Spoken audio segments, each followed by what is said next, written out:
You're watching the Al Jazeera News Hour with me, David Foster. Time to run through the top stories for you. The Afghan government has announced plans to release 72 suspected Taliban fighters from jail. The decision was made despite objections by the United States. The US says the men pose a danger to the country and the region.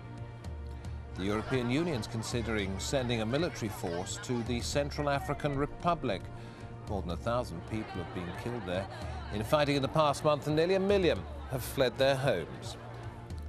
Tunisia's Prime Minister Ali Laayed has resigned, all part of a deal between the ruling coalition and the opposition, which aims to end months of political deadlock.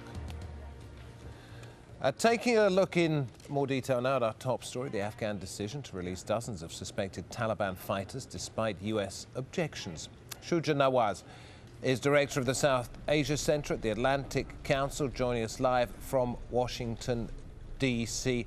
It's interesting to read between the lines here and to know that the Afghan spy agency is being quoted by the US as saying these men are a danger. There are pictures of them taking part in battles, and yet President Karzai seems to have ignored that.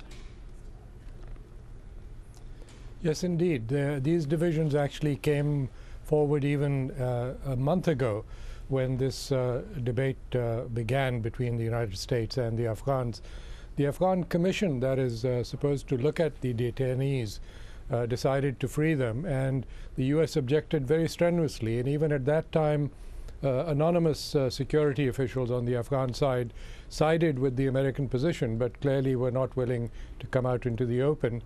President Karzai decided to delay the release, asking the US to provide more details, and the US did provide some more details and repeated some of the charges against the more egregious offenders, but the Afghans appear to have ignored those. I think this is really something to be seen in the backdrop of the failure in achieving agreement on the bilateral security arrangements between the two countries. So do you think it's a possibility that this is being used as some kind of bargaining chip, that President Karzai is saying, look, I'm going to release these people because we haven't got a proper deal, but we can come to some kind of arrangement perhaps if we sort out the underlying problems? Well, the problem is that his own lawyer Jirga had suggested that there should be an agreement with the United States. And the US had set an earlier deadline of October 31st, and he brushed that aside and then agreed that he would make a decision by the end of the year, which did not happen. So this is a form of brinksmanship on his part, as he's trying to negotiate the maximum leverage and to stay on as long as possible before the elections.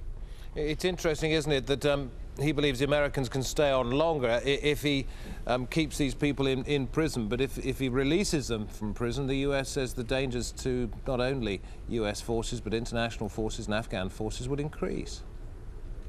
Absolutely, and also on Monday it's significant that the spokesman at the White House, Jay Carney, said that the deadline for reaching an agreement on the bilateral security agreement was really now a matter of weeks and not months. So the United States needs to know where President Karzai stands.